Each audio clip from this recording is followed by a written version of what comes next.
She never planned on getting a dog.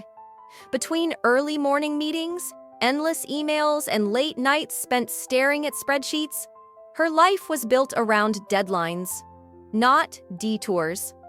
But life has a way of surprising us when we least expect it. It happened on an ordinary evening just like any other. She stepped out of the office, exhausted and lost in thought, when she noticed him. A stray dog, curled up by the steps, shivering from the cold. His fur was matted, his ribs faintly visible beneath his coat. But what caught her attention the most were his eyes. They weren't just pleading, they were hopeful.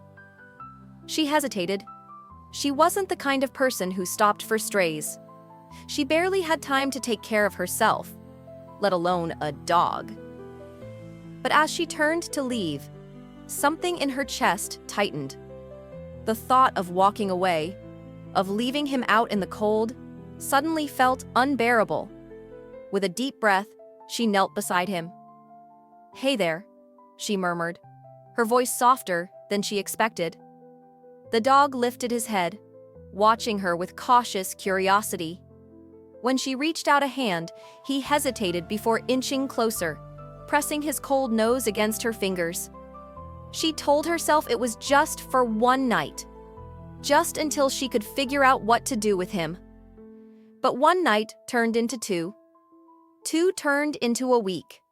And before she knew it, she was making space in her life for him in ways she hadn't for anything or anyone in a long time. She named him Max.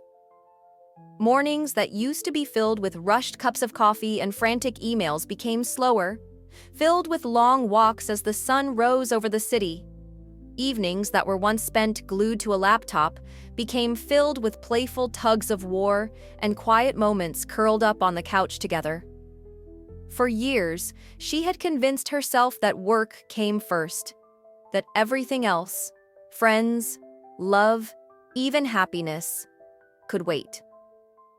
But Max didn't understand schedules or deadlines. He only understood the now. The wag of a tail, the warmth of a kind touch, the sheer joy of a simple moment. And slowly, she started to understand it too. She realized that while she was learning to care for Max, something else was happening. She was beginning to care for people again, the way she used to before she let work consume her. She started remembering birthdays, checking in on old friends, asking coworkers how they were doing, and actually listening to the answers. The walls she had built around herself, the ones that kept everything at a distance, started to come down. It began in small ways. An old friend texted her out of the blue, and instead of ignoring it, she replied. A coworker invited her out for coffee, and instead of making an excuse, she said yes. And then, one weekend, on a whim, she took Max to the dog park. That was the day everything changed. She wasn't expecting to meet anyone. She was just there for Max, letting him chase leaves and sniff at other dogs.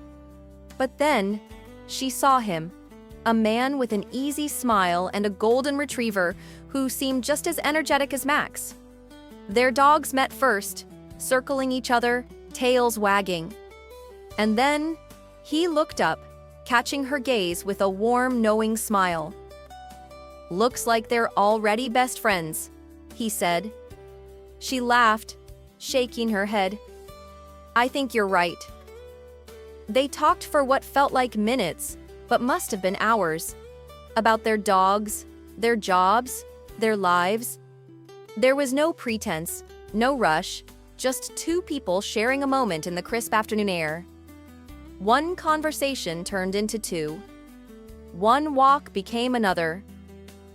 Soon the dog park wasn't just a place for Max to run. It was a place where she felt alive in a way she hadn't in years. She found herself laughing more, smiling for no reason, answering calls instead of sending them to voicemail. And one evening, as she watched Max curl up on his bed, snoring softly, she realized something. She hadn't just saved him. He had saved her too. Max had reminded her that life wasn't meant to be lived in endless cycles of work and exhaustion. That love, joy, and connection weren't things to be penciled into a schedule. They were meant to be felt, embraced, and lived. Fully, deeply, and without hesitation. She had spent so long convincing herself that happiness could wait. But thanks to Max, she finally understood. It never had to. Sometimes, the best things in life come when we least expect them. A wagging tail, a shared smile, a love that finds us when we're too busy to look. We just have to be willing to open the door. And she was. The next morning, as she walked Max through the park, a breeze rustling the autumn leaves, she caught sight of someone ahead. A familiar face. The man with the golden retriever. He smiled. She smiled back. And just like that, it felt like something new was beginning.